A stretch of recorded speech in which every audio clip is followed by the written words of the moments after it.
You can stay in the sky all you want. It's always a valid strategy to just try to ignore as much of the pharmacy combo as possible and just to win everything else out, because it doesn't matter how good your pharmacy is, they're not going to go 2v5, 2v6.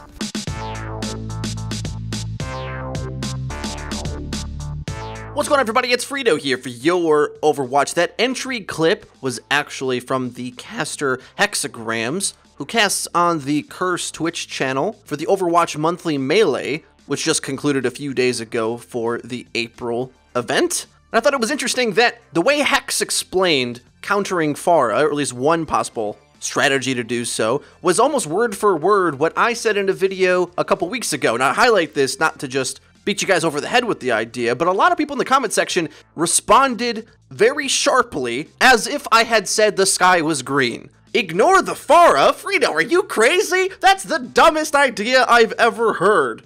Now, I respect Hexagrams is probably one of the best analytical minds about the game of Overwatch, so trust me, he knows his stuff, so if we align on this, I think we're probably onto something. And let me explain why as we break down some footage between Selfless and Denial, which played at that Alienware Monthly Melee. I think there's one thing I want to change about our phraseology when we say ignore the Pharah, because I think to competitive players who have played other competitive games at somewhat of a hardcore level, whether you're at a good rank in CSGO or whatever, when you say ignore something, what it doesn't mean is allow the thing to shoot you in the face and do nothing about it. What it means is do something else. So instead of saying ignore the Pharah, my new advice is going to be avoid the Pharah. As he explains as well, there's ways to fight a team fight on your own terms while minimizing the impact that Pharah can have and quote-unquote ignoring her. Not to get blasted in the face by rockets, but so that you can actively focus different targets, because as soon as you quickly win the fight on the ground, she loses all of her support structure and can't as easily bob and weave through traffic, high ground, and leverage the fact that her team is in the way to wreck you. This is something that you see in matchmaking quite often. A lot of times, you'll see that teams just keep throwing more hit scans at the Pharah. Oh, the enemy team's got a Pharah. Well, you know what we need? Soldier, McCree, Widowmaker, all of them staring up at the sky at the same time. But what does that do? And I know you've seen this happen in your games. If that situation has presented itself, and you may not have noticed what happens, the enemy tanks just run into you. You're looking up in the sky, Pharah's avoiding you, once in a while hitting a rocket here or there, but as you're scoped up on Widow, trying to stare up at the sky or get an angle with her on Soldier, the enemy tanks can just kill you. So what this means is, it's on the responsibility of the entire team to counter the Pharah. Now let's show an example of how to avoid the Pharah, ignoring her value and instead engaging on the ground. As this battle rages out on Oasis, Pharah finds a few targets actually, and Defran tries to duel her out in the open, but gets bopped immediately. Those rockets just deal too much damage too quickly. If he doesn't find the shot in a very small fraction of a second, he's gonna die. But as we see the Pharah player fly around, the targets on the enemy team have made themselves scarce. They're fighting in areas where the Pharah can't easily get to. As the tank player in these situations, do you want to fight out in the open where the Pharah can shoot you as well? Or do you want to try to get the engagements into close range environments where the Pharah is far less effective? No matter what map you're playing, keep that in the back of your mind. A lot of times in Overwatch, you have an opportunity to decide to either run or stand and fight. If you find yourself in an engagement you don't want, run the heck out of there. Avoid that fight. Instead, run to daylight to the nice, comforting, safe places where your engagements will be more favored for you. The most interesting thing I find about the fight that we're looking at is that the Pharah player plays as perfect as you could imagine her to. Eliminates the hit scan quickly and just keeps hitting rocket after rocket. But because the majority of the focus fire fight is happening at the extremities of the map, the enemy Roadhog and Tracer are able to clean up frags faster than Pharah can, meaning that it doesn't matter that her supposed win condition of killing the enemy hit scans was satisfied, which also leads to another crazy concept that you may never even have thought of, is that there's ways to counter Pharah by not even having a hit scan, because Defran got 0 value on his hit scan here until the end of the fight when a lot of other things were dead and he does eventually kill Pharah. But the fight was more or less won without him, and then he comes back and then does kill the Pharah, but I don't think he was crucial in tipping that scale that direction. So that's why sometimes you'll see pro teams that run multi-flanker and no hit scan and still somehow deal with the Pharah, quote unquote, as long as they do their own individual jobs well enough, fast enough, so that Pharah can't really compete with the speed that they're fragging out on. If I told you at the start of this battle that Pharah was going to kill Soldier and nothing else really can shoot at the pharmacy except for the Ana player, you probably would guess that the Pharah's team would just win. On paper, you'd be right. But what the team of Selfless does well is instead of panicking against the Pharah, they simply go engage the rest of her team on the ground efficiently while trying to avoid her. Now I want to speak a little bit about this interesting tank lineup that Selfless ended up going with, because traditionally speaking, in most pro games, playing without a Winston or a Reinhardt is a death sentence. Pros consider those two main tanks, and only a few other times have I ever seen D.Va or maybe a Zarya as the sole tank, neither of which worked very well. Both Envious and Misfits have tried it, and both of them lost the game where they used it in, and if it's been used elsewhere, I haven't seen it. But it's interesting to note how this ends up working out for Selfless. Because the enemy isn't running a Reinhardt, which maybe this is something Denial might end up changing, they don't really have a sustained way to block out Emong's hooks on Roadhog. Because they're running two dive tanks, and for some reason a lot of people in the community think that D.Va counters Roadhog, and I think Defense Matrix does, but her face definitely doesn't. She's a big target, and whether you're hooking in a D.Va or a Winston as Roadhog, I think you're feeling pretty good about yourself with the value that you can get. I think if you're trying to counter the Roadhog, a Reinhardt would be a better pick, but it's tough, as when you're running a pharmacy and likely another flanker hero, Reinhardt doesn't have a whole lot to protect, meaning that no matter what, this Roadhog is going to get some good value. Keep that in mind as well. Roadhog is much better against pharmacy than you might think. The three best tanks at dealing with Pharah are Roadhog, D.Va, and Winston. Winston can jump up to her level and harass her and her Mercy. Also, the bubble he puts down is three-dimensional, meaning that Pharah is going to have to step inside the jungle in order to deal any damage while the bubble's up. Reinhardt's shield has much more trouble trying to get it at the right angle to block any damage, and also, of course, if Pharah gets the right angle, she can boop him way out of the play. D.Va can absorb rockets, and just like Winston, fly up to her level and harass her and her Mercy. But Roadhog is interesting because he can establish a zone of death around his hook radius. Wherever the Roadhog positions himself, the Pharah is going to struggle to get in close on them. And the way you make that valuable is being very efficient with your Roadhog hooks. Roadhog's more punishing nowadays because he has an 8-second hook cooldown,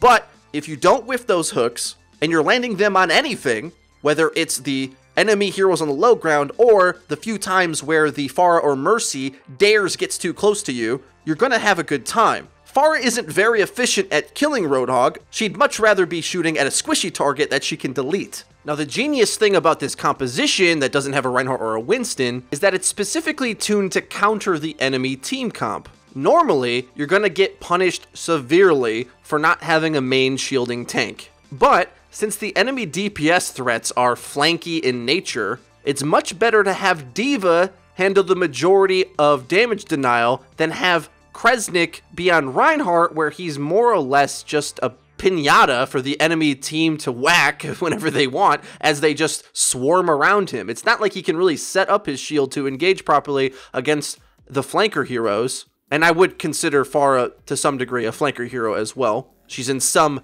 gradient of the flanker spectrum. So the D.Va kind of has a big responsibility in the shielding department, but it makes sense because it's not like you're playing up against characters that can punish you for not having a Reinhardt shield. Like if there's Soldier out in the distance, you might want to establish an engagement initiation with your own Rein shield so that he doesn't just get free damage on whatever he wants. But flanker heroes are built to have their kits balanced to be more bursty in nature in order to wash out with the fact that they have more mobility options. So with that being the case, why not have your tanking be mobile in nature as well? Defense Matrix can be pointed in whatever direction you want, whereas poor old Reinhardt, who is sluggish and slow, sorry Grandpa, he can't really compete. Now, I think in this specific game, Emong's Roadhog pick works well because the enemy doesn't have a Reinhardt. If they do, I would prefer a D.Va Winston here, or if the enemy had a Zarya that were bubbling most of his hooks. Either way, I'd like to get more sustainable tanking utility from that tank slot, but until that's getting countered, let the Roadhog eat the enemy team alive. Why not? What Selfless essentially does here is create a more devastating threat than the enemy team can provide. Sure, Pharah can take all these sorts of fancy duels, But how are you going to stop Emong and Roadhog? That's the question. I also love when I say something like that, and then the character that I'm praising dies on screen immediately. You guys in the comments love to point out when that happens accidentally. But the point of that is, Emong has been such a terror for this enemy team. He's a focus fire priority. And that can't be the case because Soldier already is. When your team comp starts to make that type of multiple threat problem where they spend too many resources to take out what they think is the win condition, then you still got another ace up your sleeve. That's when you look really good. Which ironically, and this is all coming full circle, is normally what Pharah does to teams. Teams get it stuck in their head that you have to deal with the Pharah, not avoid her, and then you overcompensate to put too many resources to diverting your attention towards her, then the rest of her team is actually beating you, or you mistakenly walk right into her trap, and the thing you are most afraid of punches you in the face anyway. All things considered, it takes the entire team comp and every player in their position to be actively thinking about countering the Pharah in their positioning, in their hero selection, or else, yes, she may run rampant through your team. And a lot of players in the comment section say, well, it's not fair for 6 players to have to try to counter 1 player, but the same thing would go if the enemy team had a sick Widowmaker. If they have a sick Widowmaker, that means that they have some long lines of sight, and it means there are literally spots on the map where you should never show your head, or you can potentially get picked off and be losing the game for your team. Same thing works for Pharah. She's an aerial threat that causes a fight to happen immediately. And the way you counter that isn't by just standing around looking at your hit scans, hoping that they hit some sort of godly shot in her head as she flies through the sky, but instead it's the responsibility of everyone on the team to counter that playstyle by engaging properly. Which, at many levels of matchmaking, is a bit of a mythical notion. You get a lot of teams that stand at the choke and sort of wait for things to happen, slowly build their ults, and in the last 10 seconds say, oh, we gotta do something, guys, do stuff. And then everyone attacks, and then you take the objective because you finally attacked, and you wonder, whoa, I'm surprised that went so well. Yes, engagements, guys. It's something that every level of player can do, because it doesn't take mechanical skill to do well. All you need is the ability to perceive where your team is or the enemy team is and what a good engagement looks like, then press W and go attack that opportunity. And a lot of times, I'm looking at you tanks and Lucios out there to be calling what these good engagements are. If you're standing around as a Reinhardt getting shelled by a Pharah, you need to be telling your team, we have to avoid this free damage she's getting on us and instead find engagements on her teammates. Because especially if they have a pharmacy in the air, that means they don't have an extra healer on the ground. You get in on quick on either their healer or their other DPS on the ground, you can quickly be finding yourself a good advantage even though that the Pharah has aerial control. And the interesting thing about this Selfless versus Denial series, at the onset, Denial has been destroying teams all the way through the loser's bracket with this pharmacy combo. No team has been able to stop it, other than Rogue, which doesn't count, by the way. They won the entire tournament and they're the best team in NA right now. But every other team they faced, they just destroyed up until they got to Selfless in the loser's bracket final. But Selfless didn't have the answer right away either. Here on Hollywood, they struggled against the pharmacy. They tried to go triple tank against it with just Soldier. Well, guess what?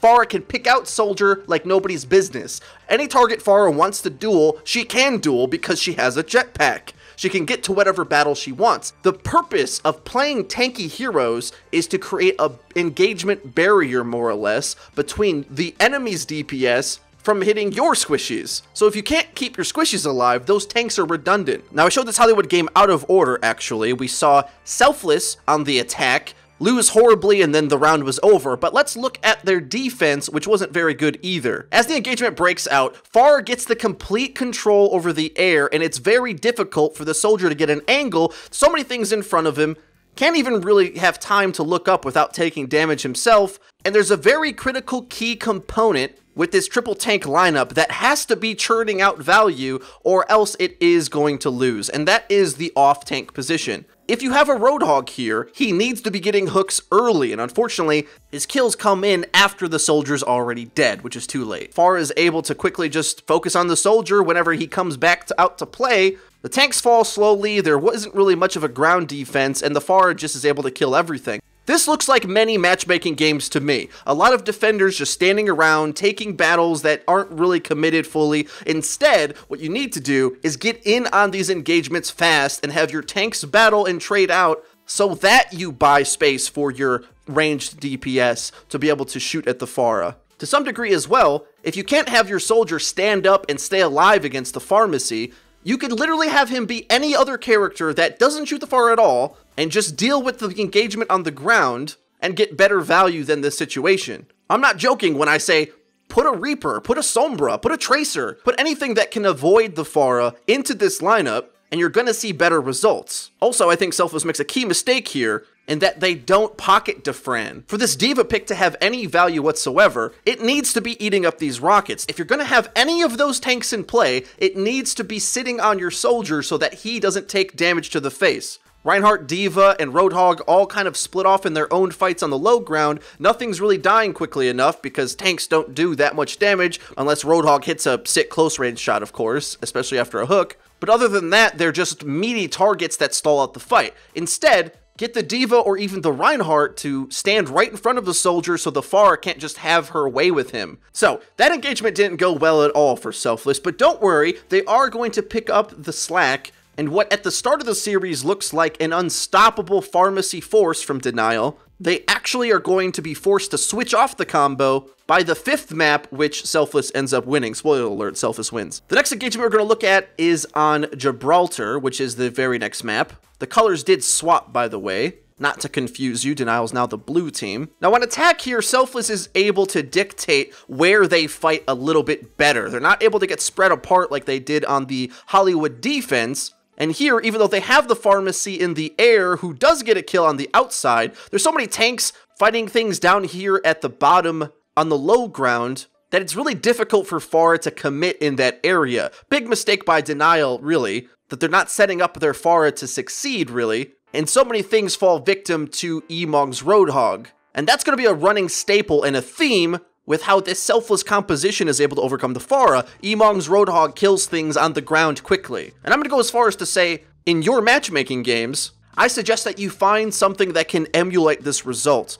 Don't let these low ground fights stall out at all. Don't let them heal up their tanks, because all that does is buy space and time for the Pharah to eventually find the battle she wants. Pharah's weakness is that she can't actually kill things as fast as other characters in the game. She can get whatever battle she wants because she can fly, but it can take some time to really get her churning. To this degree, Roadhog looks really sweet here, but I think you also could consider putting like a Reaper or something into this low ground fight to just quickly win the low ground battle. Reaper's a terrible pick, and he can't shoot up at Pharah at all. Yeah, and really, Roadhog can't that much either, but maybe even the two of them could be pretty good at doing this strategy. Whatever characters you run, you want to have a quick burst threat on the ground. Soldier's great at putting out high volumes of damage, but unless you hit some pretty accurate shots, the burst potential he has is kind of hit or miss. Without Helix Rocket, it isn't as good as other DPS heroes. With that being the case, I think you want to make sure that you have things that are going to quickly kill the ground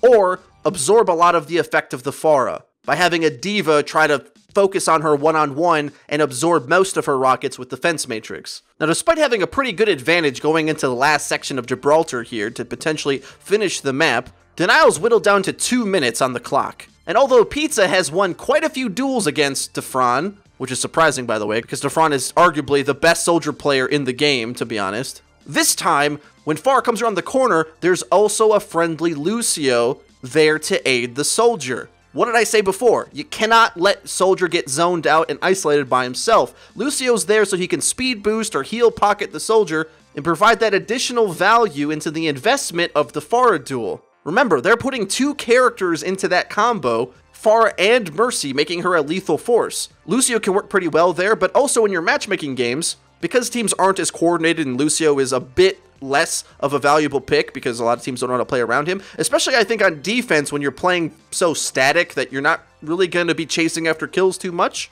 despite the fact that staggering spawns is immensely powerful. Doesn't happen that much in matchmaking anyway. You probably can put a Mercy on this Soldier as well, equalize the odds, give him a pocket. It's not as powerful as the Pharmacy, which can fight in their own terms, but at the very least, commit to that hitscan battle so that Soldier can't get isolated like he did on Hollywood. Now, I've already suggested some insanity in terms of hero selection. Reaper on the ground against a Pharah, insane. There's other unintuitive answers that you might find for yourself in your own matchmaking games. We already said we can pocket our own Soldier with a Mercy, but I think in general, support play playing well matters as well, not just the tanks. If you're playing Ana, remember that against the Pharah, you probably can give even half of your attention to the Pharah duel and lean on your other healer to do a lot of the other healing work, because Ana's range threat is more than you think. Other hitscans cannot hit even for 60 a shot, even with her nerfed shot. And although a Widowmaker might be more lethal at that job at range, a dedicated Widow pick is a bit more all in on the strategy, because all the while where Widow is sort of hiding away at the back, waiting for something to happen, she's not providing anything else, whereas Ana at least can switch to healing and sleeping tanks and throwing nades out, and then switch back to the Pharah pursuit. Otherwise, remember, our other win condition, winning on the ground quickly. That means good Zenyatta discords, all the while ignoring the Pharah damage at all costs. Don't get picked off by the Pharah Zens.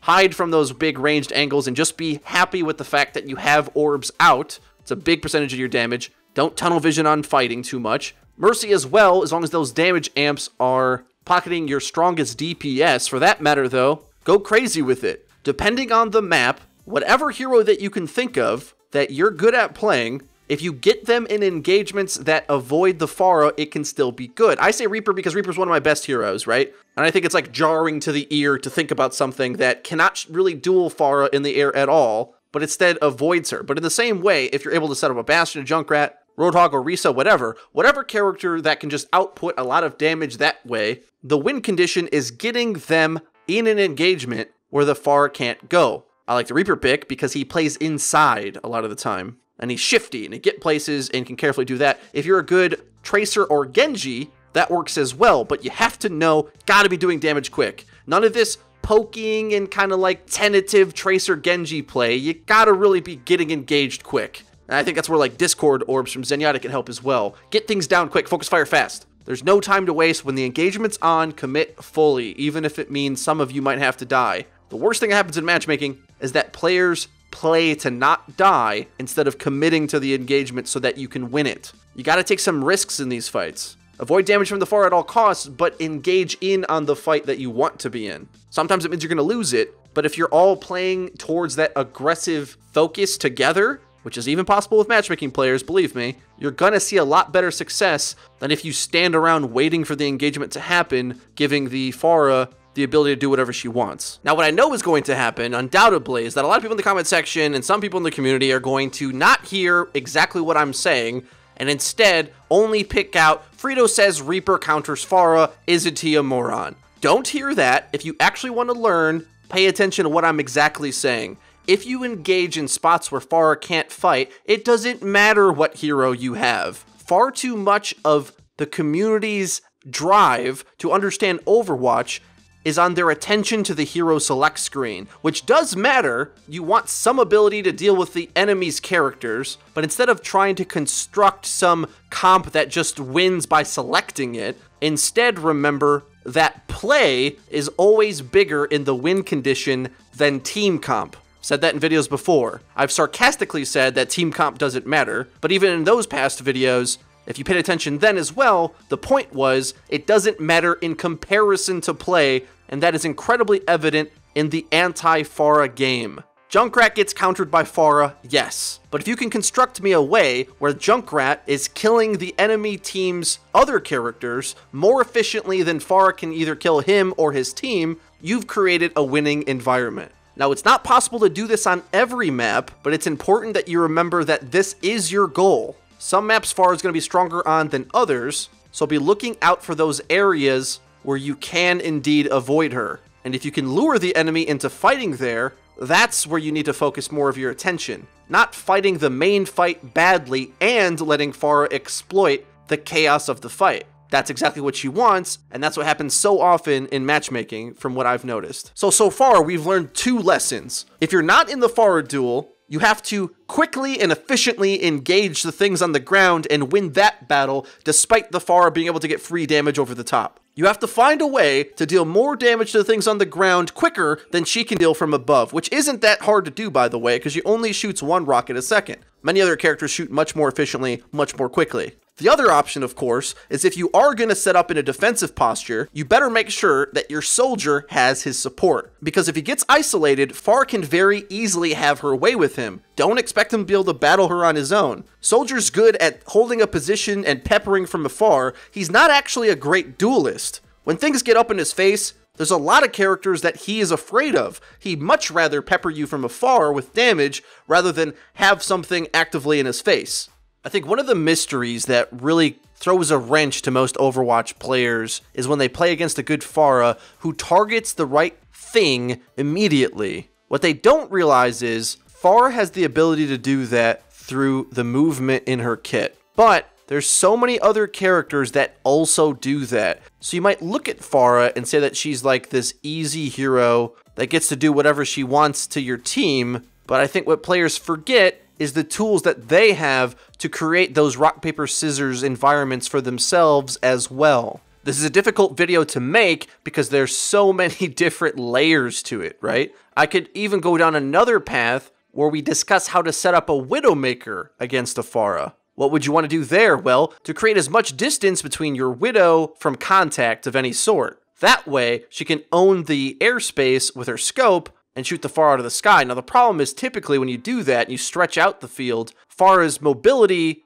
becomes an issue because she can just chase Widow wherever she is and go pounce her real quick, probably from an angle she couldn't see. So if that's the route you want to go, you want to make sure that your team comp fits that as well. I think it's a little bit easier to wrap your head around the fighting indoors idea. Make sure that you take battles that are away from the Pharah airspace. But that just goes to show you that there isn't a simple answer to these questions. Pharah is a bit more tricky than some of the other DPS heroes because she plays in such a way that her direct quote-unquote counter is very difficult to play, which a lot of times it's the other way around. You usually can just toss a tank on something. Well, with Pharah's case, you do counter her with smart tank play, but it's by initiating on other things that she can't protect. Because what Pharah doesn't have is like a McCree flashbang, is the really fast spray and pray damage of Soldier from medium range, is a Roadhog hook. She doesn't have those things. She's got the range damage and she's got the mobility to burst you up close, but she's not very good at protecting her team, or really herself. So the key to countering Pharah is unlocking which path is going to work the best for you, your team, and the map you're on. I hope this video's made sense. I don't want to admit how long it took me to make, so I hope you appreciate the effort that was put into it. But at last, it's finally done. Guys, if this video helped you out to better understand how to go about countering one of the most fearsome characters in the game right now, let me know in the comment section down below. If you still have questions as well, I can always cover them in future videos. Never be afraid that something wasn't covered in a video about a subject, because we always can make more. It's always more important to us to be able to fully cover the ideas that we have for the video that we're making, rather than cover every idea either less well or make the video an hour long every time. If you found the video useful and you enjoyed it, please hit the like button. It really does help us out and lets us know that you're enjoying the content. If you haven't already, please hit the subscribe button. And while you're at it, be sure to hit the bell icon so that you join the notification squad so you can see when our videos go live. Don't miss out on a Your Overwatch video. Linked in the description, you can check out our Twitch page, our Twitter, and our Discord server, where you can interact with our community and find teammates to pair up with. That's been it for me. I've been FREEDO for Your Overwatch. I'll see you guys next time.